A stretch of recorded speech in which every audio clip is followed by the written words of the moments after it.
Okay.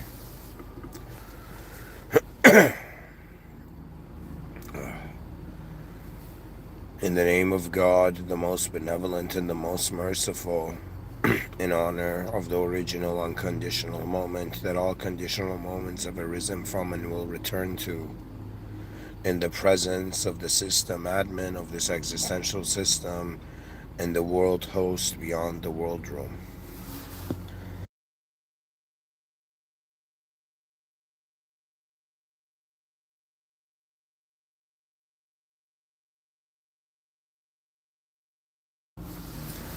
I am super nasally at this moment, but I felt like giving a talk.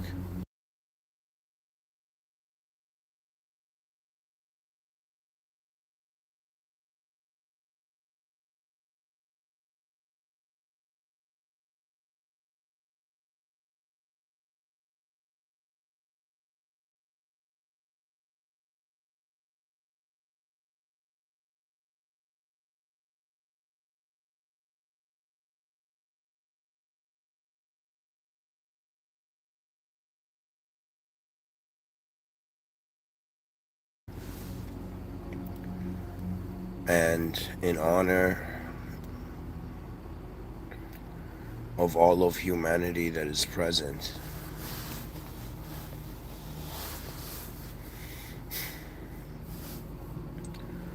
I wanted to talk about strategy and how this notion of the mind that we have been conditioned into is actually our inner realms, and how it is in some sense a hidden outpost where the soul can strategize in poetically. I'm saying that.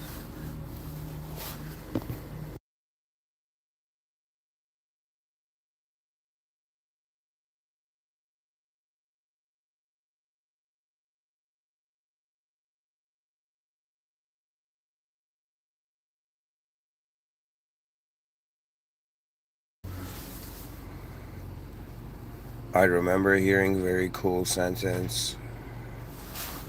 The sentence was, strategy is how you win the war, tactics are how you win every battle.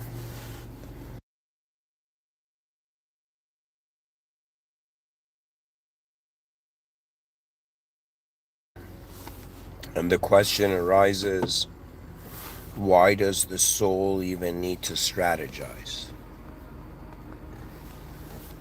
What is a strategy for the soul, and what is a strategic soul? Like, what does that mean? If we go along with this notion that strategy is the long-term resolve, is the result you want, and tactics are the way you get to that. We human beings have, in some sense, a short-term function and a long-term function. In other words, human beings,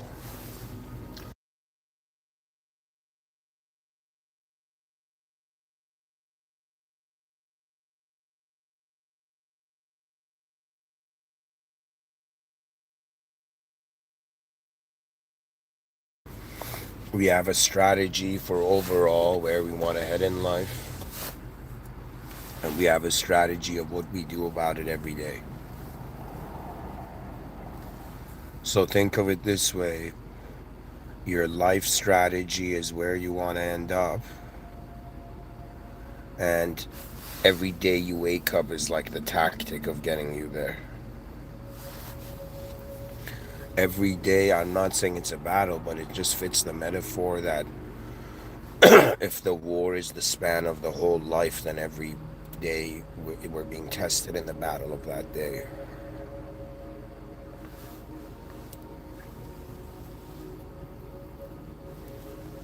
Every person has a unique DNA, has been raised through different circumstances. In other words, we don't all have the same, I guess, sense of the mind. The mind is appearing, we're having different access points to of one field of intelligence in actuality.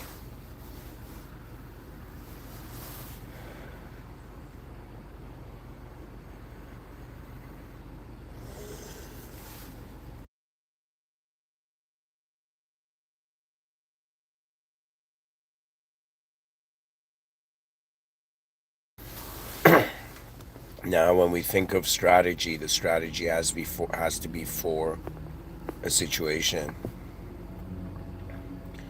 When I think of the human experience, to dive directly deep into it, the human being, the human experience is like it has layers. One layer, or one way of looking at it is in front of your eyes, you meet the outer realms. The outer realms is like a public three-dimensional existential server. It's like every day you log into your body, you're a character in this video game of the world with other characters in there, and then you log out when you sleep.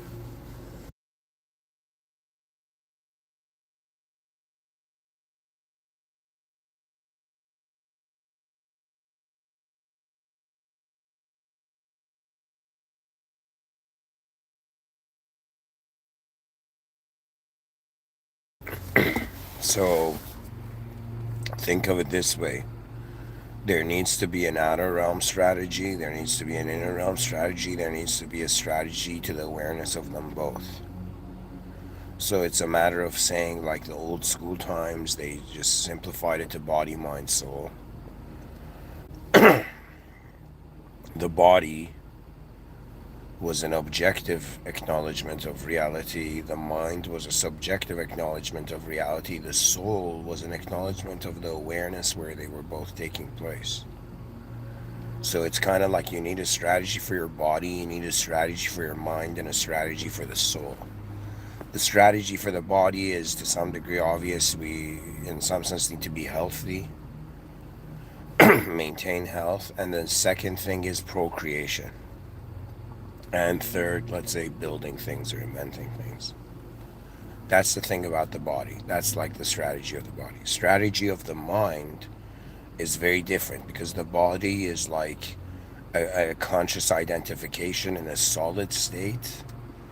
The mind is more of a liquid state. That means the mind is not just you seeing reality, it's you also having access to different probabilities to that same reality. So the strategy of the mind is like you're trying to figure out what's the strategy for just like being a subjective entity. And in actuality, the strategies that the human being has come up with is to serve a purpose greater than its own, greater than itself. In actuality, that strategy is technically you serving the species rather than just yourself. So if you serve the species, help usher in the advanced civilization, that is like a good strategy for the mind. But when it comes to the soul, the strategy of the soul is different. From the clues of my own experience, I have come to the conclusion that the soul is that original part of us that is trying to return to the original state. So the strategy I have for my soul is it leads to faith in the unknown, really. Faith in the system admin. And to some degree, the realization that what we think we know of the soul is very little compared to the actuality of it.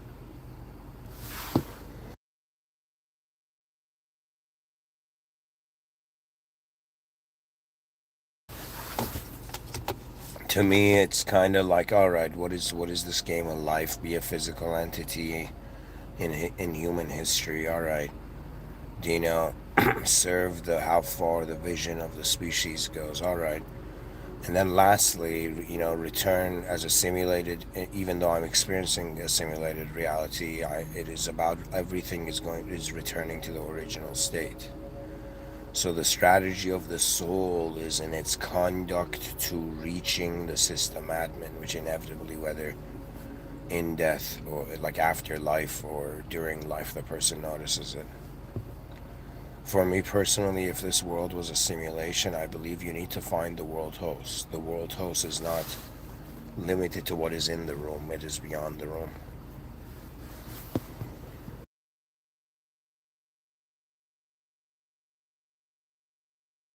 It's like the human mind trying to figure out a strategy for the soul. is like a simulated being trying to figure out how an original being remembers the original reality. It's like ultimately I find that there's great mysteries in the realm. There's colossal questions that we're confronted by the moment the minor problems don't take our attention, the major problems are discovered. I think we have a choice to live only in our own eyes, or we have a choice to live in the eyes of the whole world. And I think everybody chooses the eyes of the whole world. Why? Because we know ourselves, but we do not know the potential of ourselves. In the same way, we know our species, but we don't know the potential of 8.1 billion human beings that have a unified view on reality. They are advanced to such a degree that we become one of the most advanced, intelligent, conscious movements in the sector. Do you know, right now, it's very strange. More than I can say that human beings are experiencing Earth or they're experiencing the planet, it's more like we're preoccupied by what we are, or how our brain is happening is being more of reality than what reality actually is.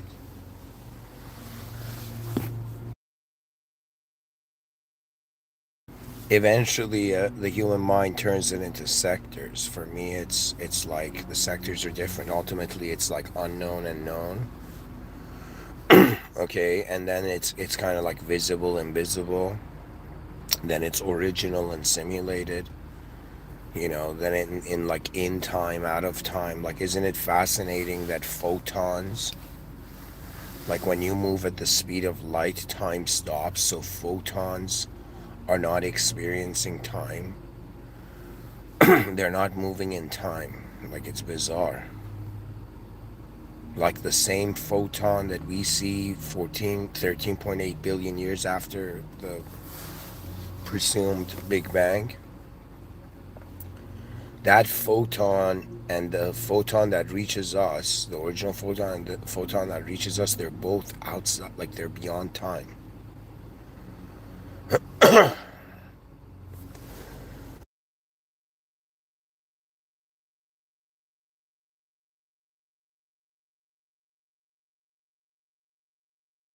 In other words, if moving faster than the speed of light, time stops.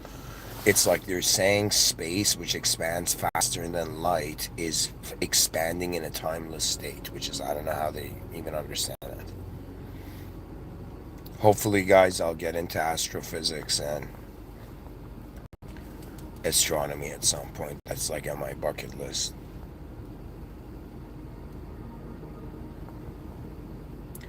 So, anyways, this life is very, there's so much information, there's so much happening in it.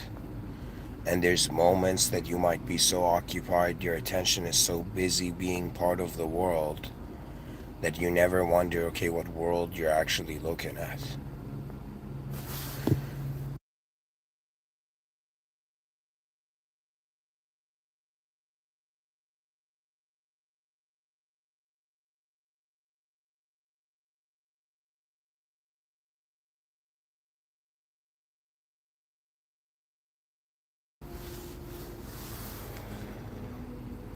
For me, since my youth, I was fascinated by a concept that later on I understood. It was like very early on in my youth, it was iridescence, but then later on that full vibe turned into the word liminal.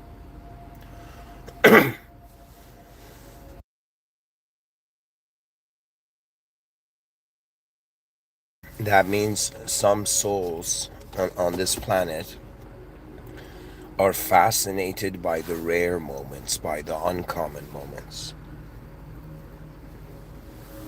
Liminal doesn't mean eerie. It means rare, or like a moment that is not often seen.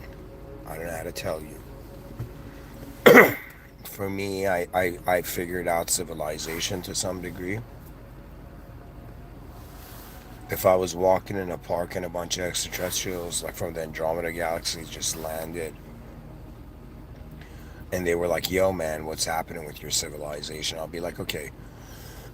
Or if they were like, "What's happening on Earth?" I'd be like, We're these beings that were functioning in an unknown world and as an unknown self, and we use language to know ourselves, and we managed to have a consciousness that could we managed to have a consciousness to know ourselves, and then we managed to, through knowing ourselves, in some sense translate the world into a known way. Really what it is experience. Imagine is like three-dimensional language that is used to explain experience and transfer it, like between our minds. That language,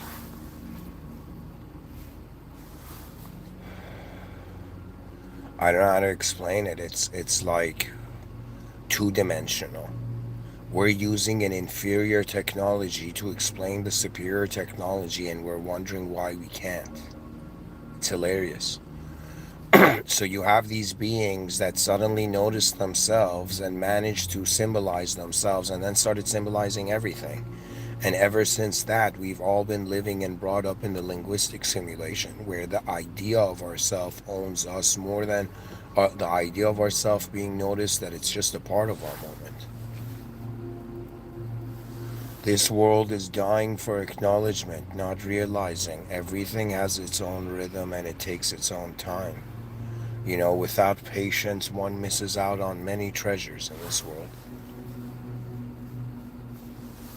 To me, it's about strategies. It's like strategizing your own victory, then being like, okay, or for me, this stream of thought was very important. That I was like, okay, man, imagine I put an effort and become the most advanced being I know.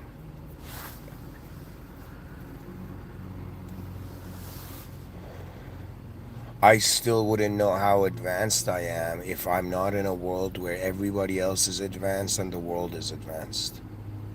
Only in a truly advanced place, an advanced world, can I know how advanced I am. Like Superman probably was depressed AF. Do you know? He probably felt a psychological solitude that he had become numb to, probably. Because you can't be way more powerful than others and still empathize with them. You know? Everybody needs a game to occupy themselves in this life. And if you can coordinate that game with that something that has economical value, then you survive easily in this system. But this world that we're living in, experiencing, this is, I'd call it Civilization 1.0. And Civilization 2.0 is a civilization that is realizing that the human is valued not based on what specific place or nation they're standing in. Your value is you are a member of the human species, alive on a planet, and nobody like you exists, and you're here for some time. Do you know? And what is the best strategy? Like, have you ever thought about it? Have you thought about a strategy of your own soul? Like, people who are religious, religion gives them a strategy for their soul. People who are not religious, they ignore the potential greater dimensions of reality. What they're doing is they just find a strategy for body and mind. You're just finding a strategy for your body and mind, and then you're like, okay, what about the soul, though? The strategy for the soul for religious people, it's like, let me tell you, the vibe of its, like, of this perspective. It's like they're saying, if you want to I said this in a talk before this, like, if you want to manage your past, you gotta be responsible for the present. Okay? If you want to manage your present, you gotta be responsible for your future. Now, this is where it gets very solar, where if you want to be responsible for your soul, for your future, you got to be responsible for your afterlife. So religious people do not just only acknowledge a system admin, they acknowledge that this is a system that has a specific protocol, a specific way to function in it. But for me, the experience of the higher power was just the realization that God knows what's exactly happening. Man has certain limited views. That means it's like, even if you don't, like, let's say you don't doubt that revelation was revelation, like, you, let's say you agree that like what was revealed was actual revelation from outside of the simulation, do you know? But it's like agreeing how humans interpret. Imagine somebody takes a religious idea and does an extreme act. Where we should pause there as a species and be like, "Yo, wait a minute.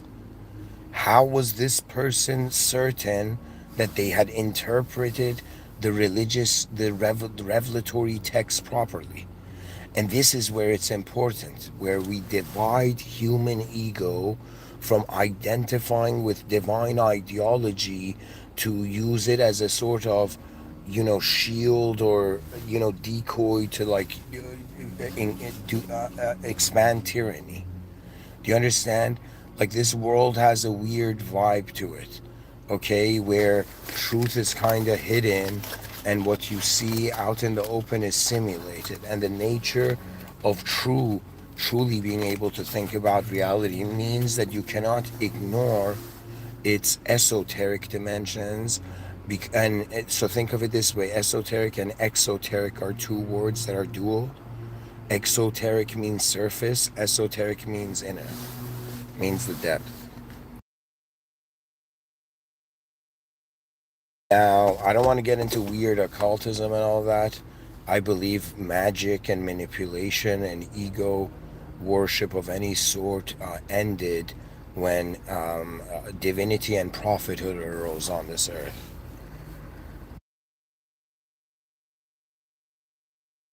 That means before any sort of revelation or divine intervention on earth, magic was seen as like the higher power to some degree. And magic is technically manipulation. So think of it this way: why is it wrong? Why is it even in yogic culture? Like, I don't know. Like, I'm not a yogi, but I know this, and then I went through a phase where I identified with this. But I'm not a yogi. I'm just a simple Muslim guy. Do you know who's a sci-fi writer and futurist?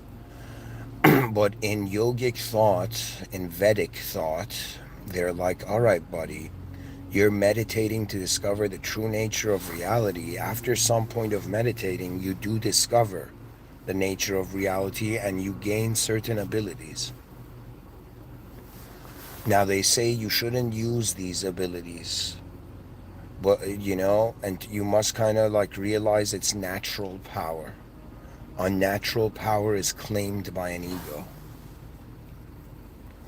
Natural power is alignment with what is happening in the moment, with the presence of the actual rhythm of the moment.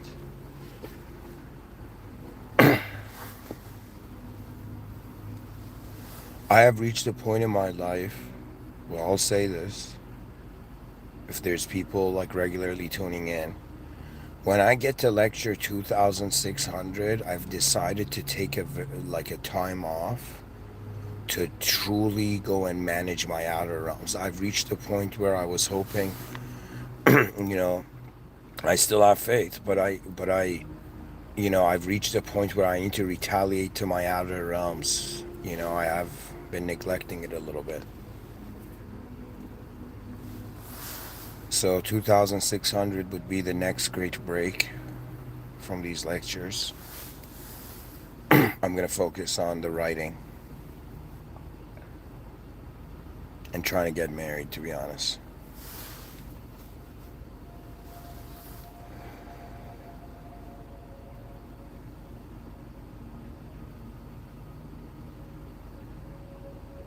It's like, why do you want to visit, like, the philosophy department faculties of, like, the greatest philosophy universities? It's like, I'm looking for a wife, man.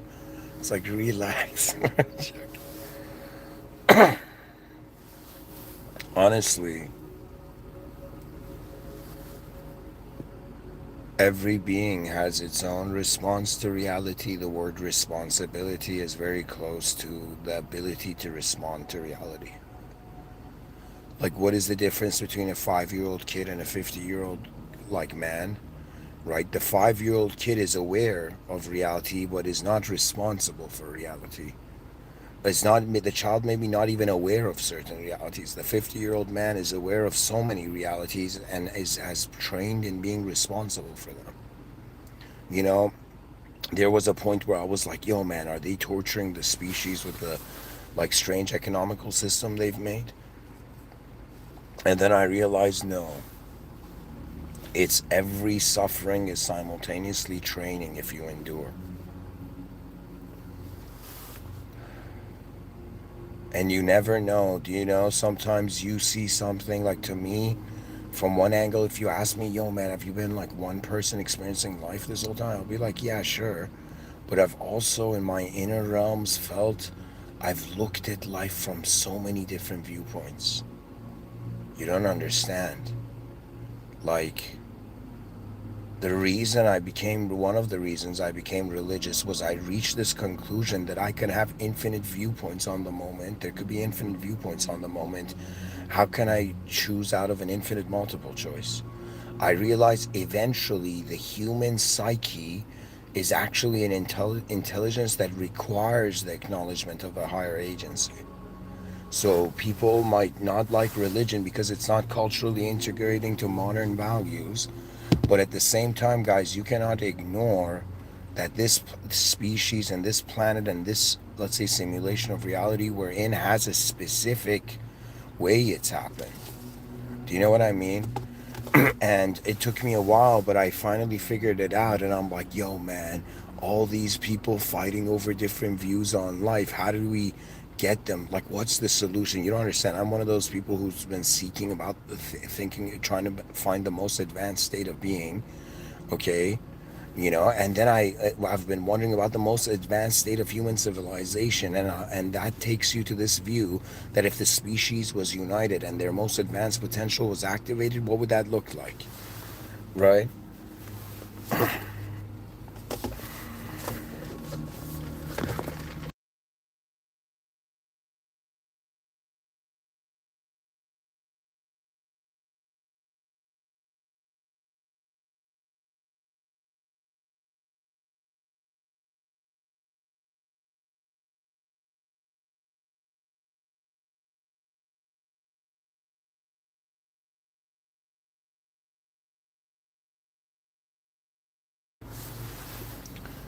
What is the true clarity of our cosmic understanding? What do we do with this vast world we're in the presence of? And going back to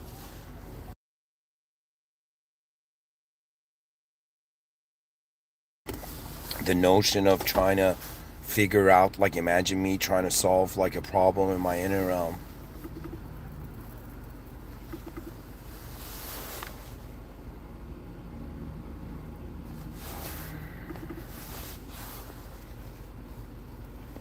Imagine me trying to wonder about how can I activate the most advanced state of the species,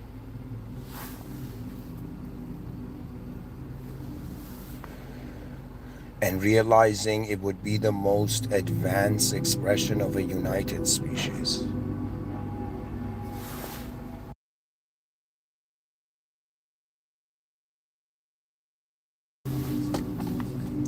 So, in order to unite the species, I was like, how do we get all these beings with different beliefs and different views to unite? And I was like, yo, man, if they all look in the mirror, they'll see they're a member of the human species.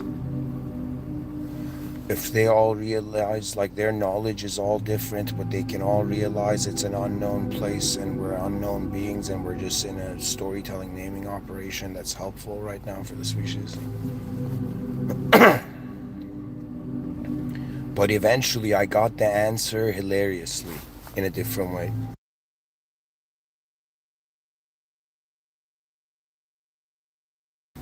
It's like I was thinking of like, yo, man, how it's like just like a riddle or a puzzle. I was thinking like, okay, imagine if it was a Rubik's cube. How do you solve? How do you get someone who's Muslim, Christian, Jewish, Buddhist, Zoroastrian, Hindu, whatever, like whatever. How do you get all these people to be all these different organisms with different views on their reality based on their inner local findings? And how do you get them all to unite? And one day I saw in a bank in Canada, okay, like Scotia Bank, it had such diversity in the staff, and there was a religious woman, there was a gentleman with a Jewish clothing, do you know? And there was, in some sense, a woman who was just like very modern and hip with like, earrings and tattoo. And I was like, yo, man, all these guys are working in the same institution. And I'm like, how are they all getting along? How are they smiling at each other, not caring about each other's like deep beliefs? And I was like, that's it. It's the addition of a secondary archetype. If you're living only based on one archetype, you'll collide all the time. Do you know? There'd be collisions of identity. But if you have a secondary archetype, right, that means imagine a company for architects, an architecture firm, right? And imagine there's an architect again from different countries, right? And because they're all in the role of architect, okay, they're not just defined by their personal beliefs. So to truly be able to manage all these 8.1 billion different human beings that they've somehow are putting in even subconscious effort to go and join a group of reality, which is a nation, it's as if we need an addition of a new archetype. Okay, and that new archetype, I was like, all right, this is a very unique opportunity in human psyche and human history, because the attention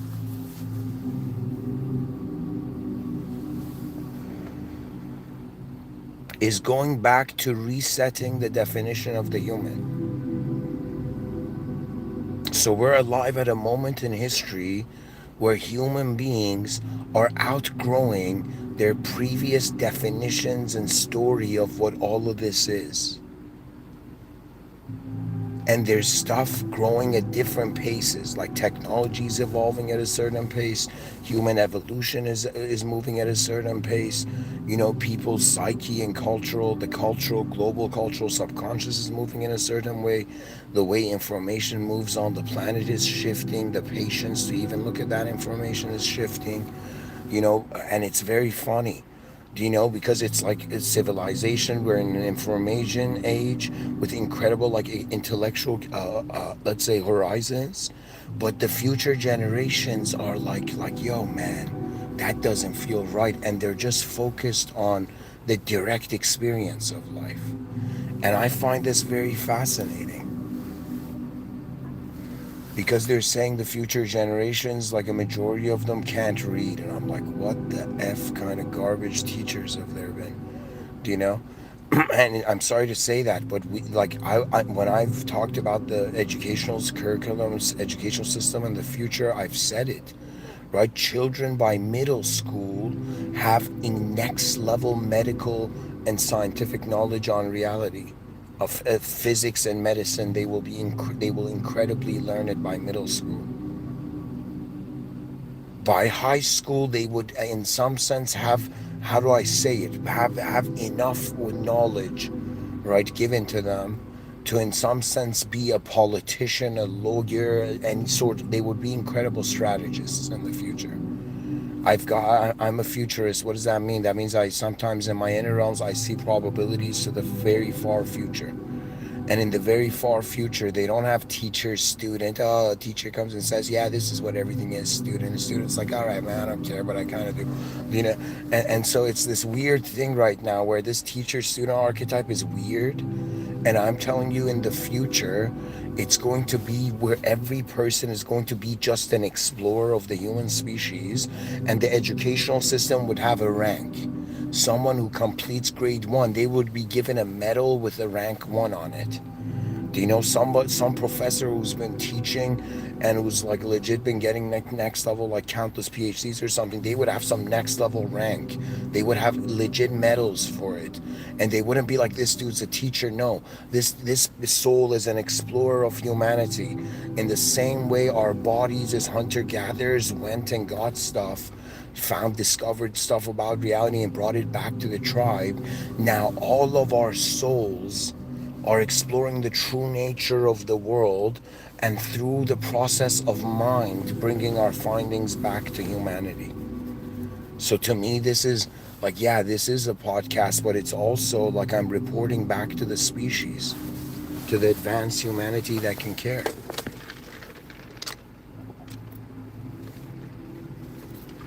Do you know, like, the cool thing about, like,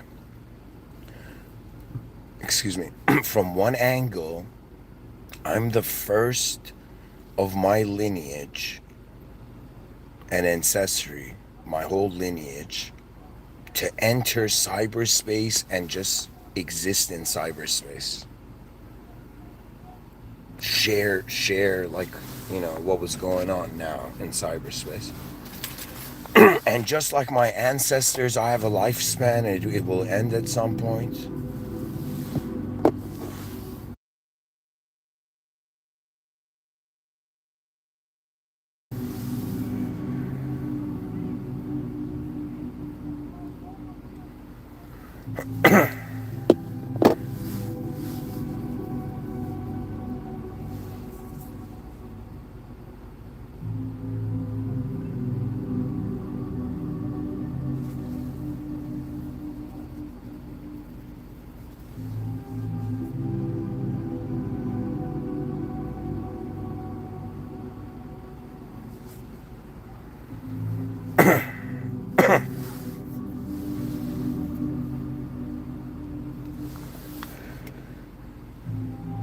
My talks will outlive me.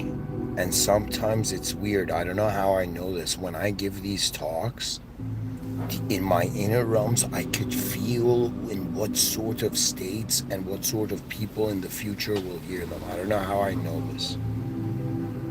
But I'm telling you guys, I can feel it. There was a time that I was giving this lecture, and I just saw that in the future it could be like how do I say it? Like, everything could be so perfect and simulated. Do you know that it's like right now, people don't know what AI is, but in the future, AI would know everything. Do you know what that means? That means we're living at a time where we can still make mistakes. We could still be fools. We could still have ignorant, blissful fun. Do you know? But in the future, they're going to have AI that is going to just process everything and give them the best options. And they're going to be so incredibly intelligent than us that we can't even judge them. They might even look back at my lectures and be like, okay, this, like, they're just going to giggle probably. They're going to be like, okay, this dude saw a little bit further. But in actuality, if somebody tells me what is life, man, it's attending an unknown event that appears as a self in a world, at first as a physical self in a physical world, but then through a deeper observation is realized to be an unknown moment, and I am an unknown force present interacting with this unknown moment. So one of my most, like, I don't even, it's beyond the concept of spirituality, but I just realized at some point I'm an unknown being. I realize we all are. And just because we're named and we've been living as a subject doesn't mean we are that subject.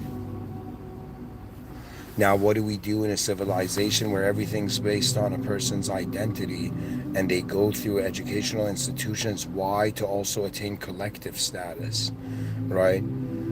You know, I was talking to this girl recently, and she was saying that in some sense, competency is only justified by your public status. And on some level, it fascinated me.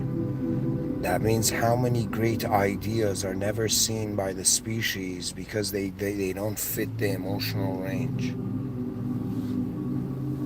At some point, in the same moment that you're being whatever idea you have of yourself and whatever idea of the world you think the world is, in that same moment you're also being an unknown moment of energy, present in a bigger unknown moment of energy.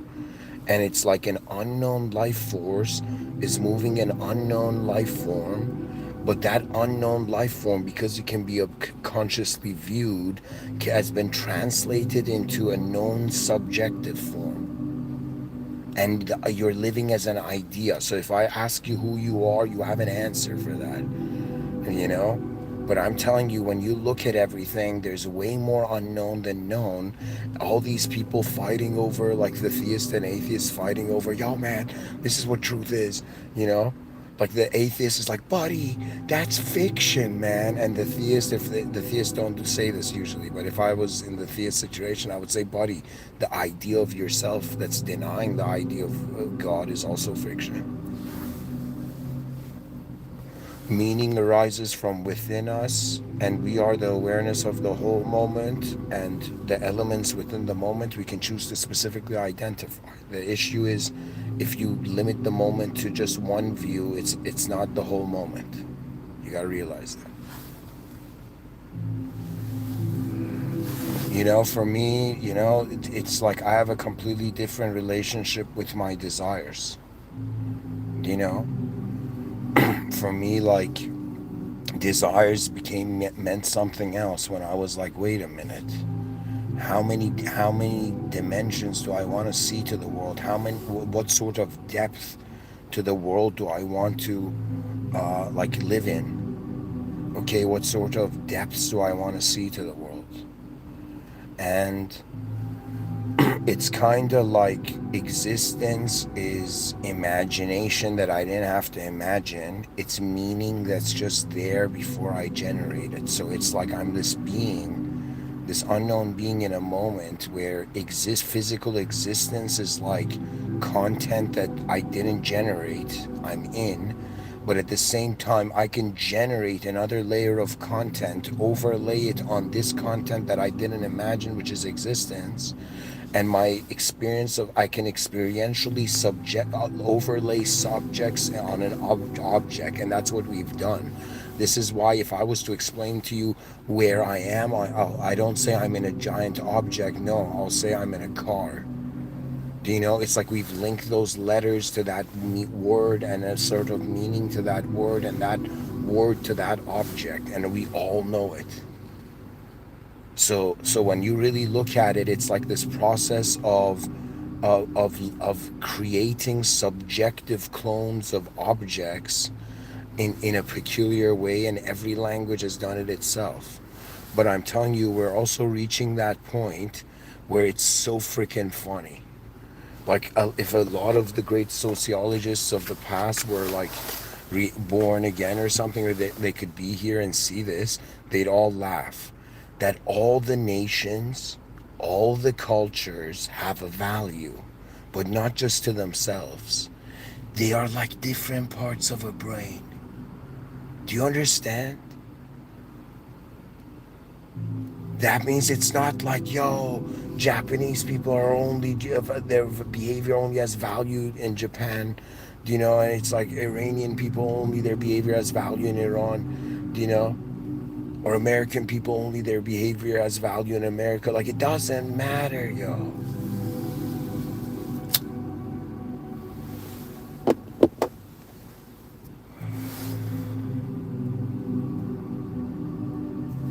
It's like good and evil stopped fighting because the world, nobody knew what this was. They're like, wait a minute, guys, where are we fighting?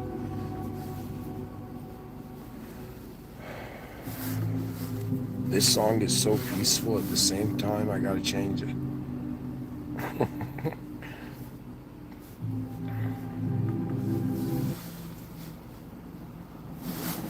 This is a beautiful song. Yeah, I haven't heard this. This is a good one. Anyways, folks, where am I going with this? I am talking about different viewpoints, okay? I am talking about how We've been conditioned to treat ourselves in a singular way, but everything is dualistic.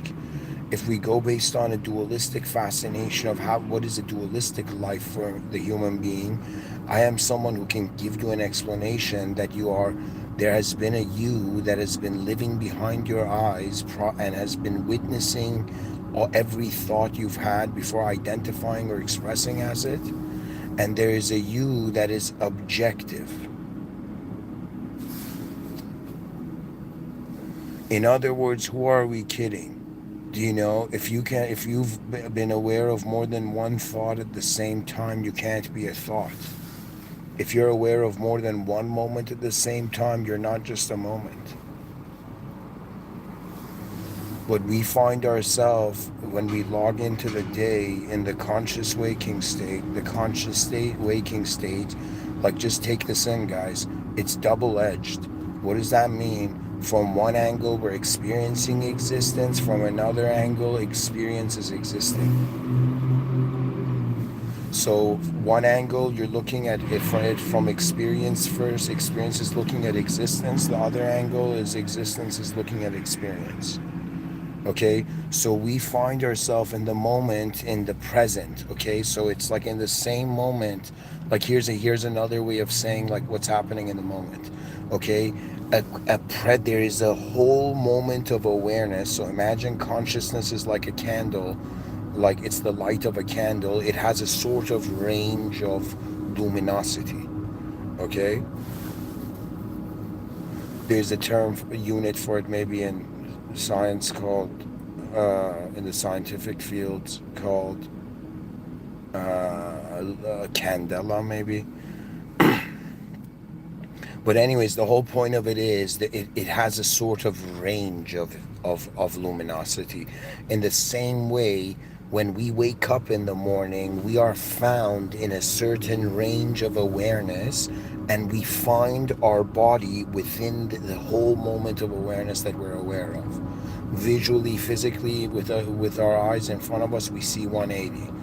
But when we close our eyes, it's as if from the vacuum of an abyss, there's a ability to reanimate the moment. Okay. So I'm telling you, it's such a fascinating time to be alive, and all the philosopher, everybody in academia is going to realize the value of the concept of a united species. A united species means the whole brain was activated. Right now, nations are like different parts of the body of mankind, or different parts of the brain of mankind. Sometimes when I look at politics, I have a poetic interpretation of it. I'm like, different nations are like signs of like a human being. Do you know, like one nation is the symbol of the ego of mankind. One nation is the symbol of conscience of mankind. One nation is the symbol of discipline of mankind. One nation is the symbol of guilt of mankind. One nation is the symbol of the pride of mankind. One nation is the symbol of, in some sense, the heart of mankind. Do you know what I'm saying? Eventually, like, when I look at it, I'm like, yo, man, in my youth, I saw this, like, I don't know if it was a cartoon or it was a show, but it was like these different people in different suits, like robots, like a bunch of smaller robots all joined together to become one giant robot, and they were all together as a team managing it. And when I look at it, I see it the same way, where every person starts off with seeking the most advanced vision and the most advanced state accessible. Do you know? And as they do, they begin to find the others climbing the mountain of advancement. Advancement means, in the presence of the most advanced power, man is reviewing reality.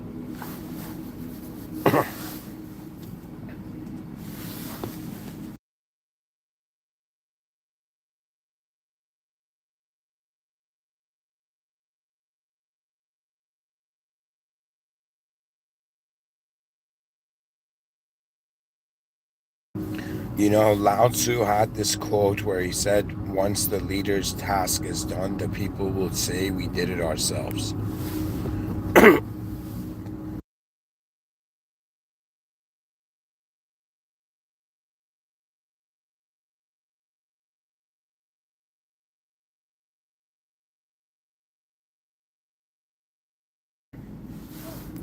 You know what that means? The Chinese philosopher from like what, 1,000 years ago, more, 1,100 years ago or something. Lao Tzu said, once the leader's task is done, the people would say we did it ourselves. What does that mean? That means greatness wasn't privatized. Greatness was publicized. Greatness was made public. What does that mean? That means the leader, the greatest leader, according to Lao Tzu, was the leader that got everybody to reach the outcome. And at the end, they were like, yo, instead of clapping for the leader was like, clap for yourselves. I was just the direction, you know? And really, what is leadership? I'll tell you, like, very sincerely, what leadership is. Leadership is the being that has the furthest vision deserves to lead. That means if there was someone right now in front of me that saw so much further into the future, do you know? And I was like, okay, now that's impressive. I would serve that person. In other words, what does that mean? That means I would start caring for their progress. But in reality, the nature of it is, it has different intensities. So for me, I'm like, imagine like, I'm just imagining if I went to therapy and the therapist is like, all right, man, tell me exactly what's going on. Like, how do you see life and all this? I would be like, all right. I would be like, I have realized the inevitability that we will all leave this world. I've realized the chance of that dismissal being at any moment. I've realized that life is that I'm an energy, that this energy needs to be directed to a purpose. I've realized that purpose depends on how far we've looked at the world. And I've realized we're in such a tiny corner of the world that every story human beings are telling themselves is just an illusion to get through the time that it takes to like leave here.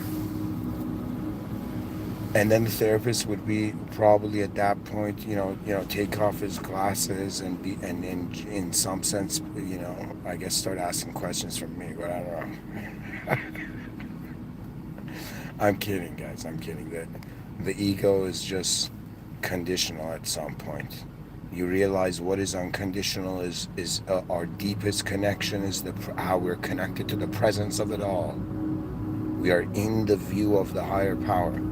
To me, where all of us are inside an existential simulated system and we are being tested in the it's a testing zone. It's also a divine surveillance state, meaning that we think we're alone. We think we're the most advanced species on earth because we could direct like films. But in reality, we are not the most advanced state. We are in the presence of the most advanced force, though. So I see a system admin that's uncreated, unconditional, that all conditions are its command, instantaneous command. That's a clue, a theological clue.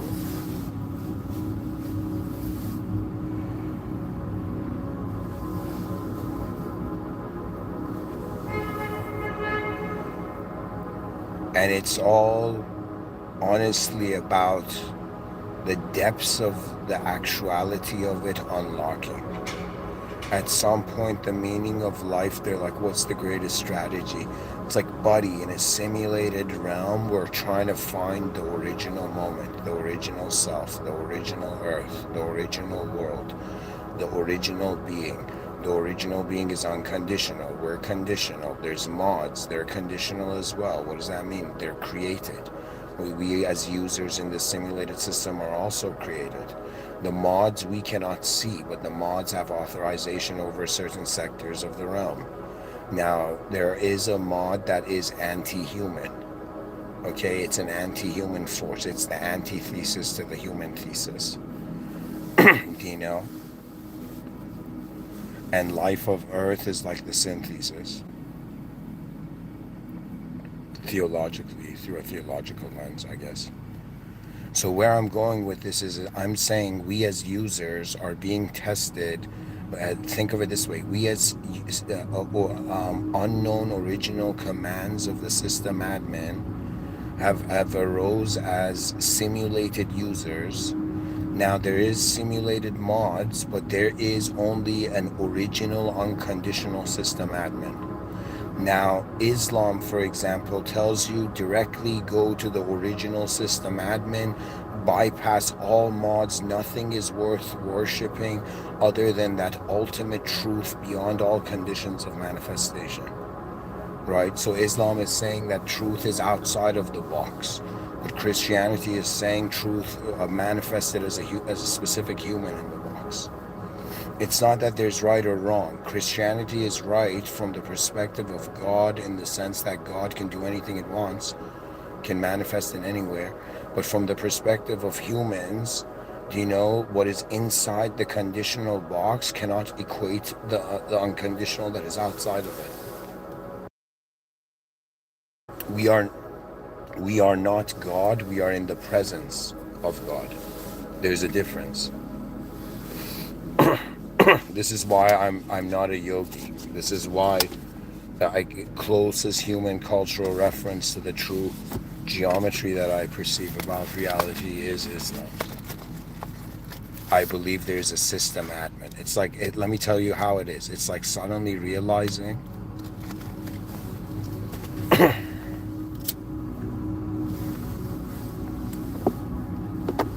it's like suddenly realizing that you didn't create the world, you didn't create the body, you didn't create the past, you're not gonna create, it's like the far future, you're not gonna be there. The far past, you weren't there. You've just appeared in the present, okay? And at some point you logged into your identity. That means when I go back to like how I became a person in my own psychology, I'm like, one day I was like, yeah, this is just me. You know, I'm like, it was like a triangular relationship between my name, my body, and the awareness that was aware of that link. But I'm telling you, beyond the geometry, I experienced in the nature of reality even having curvature. Do you know? But that's a lecture for Plato's World of Forms, which I feel I've toured. I have a very, in Islam, I guess it's called Alam Mythology. It's something very familiar to me. I'll give a lecture on it later. But anyways, this song is too intense. I gotta change it.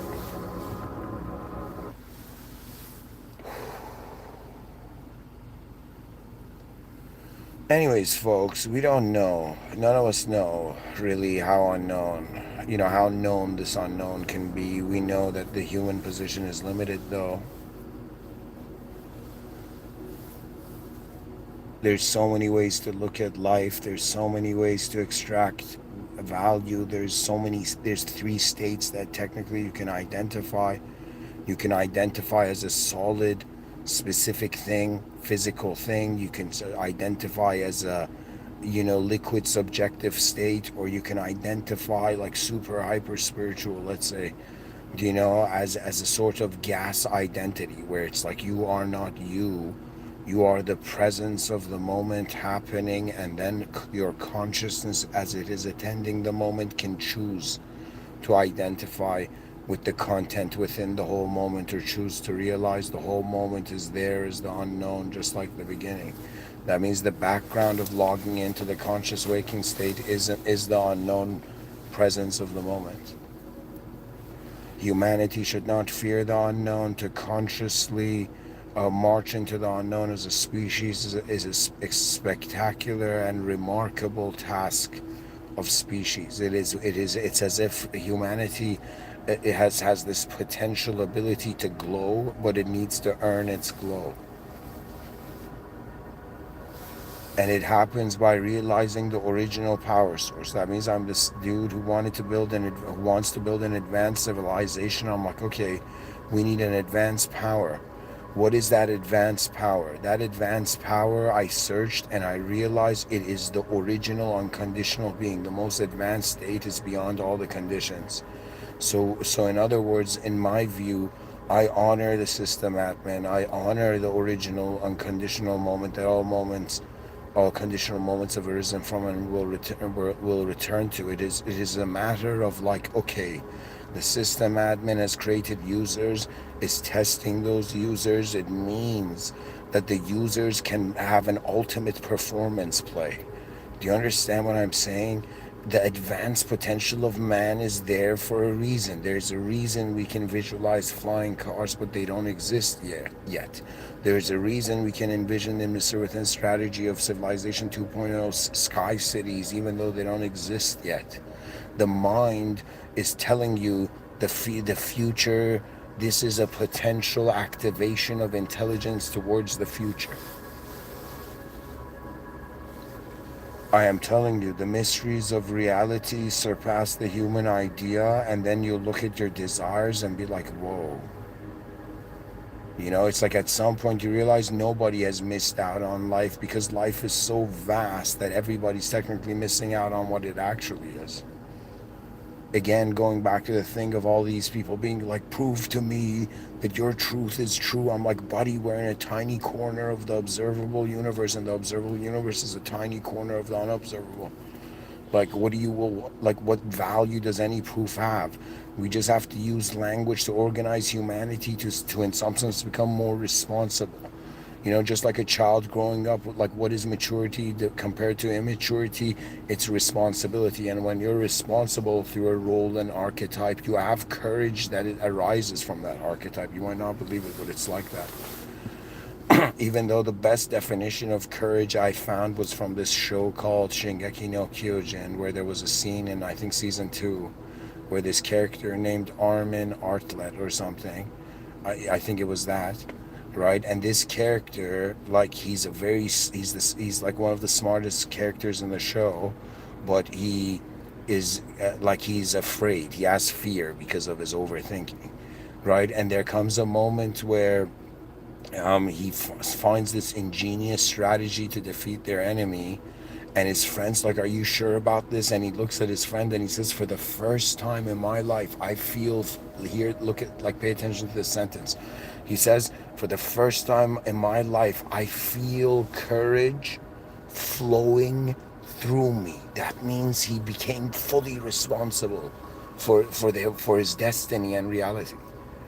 Do you understand? To me, it's like, I'm that dude in human history. Mr. Within is that dude in human history who's like, yo, what would the most advanced version of all of this look like?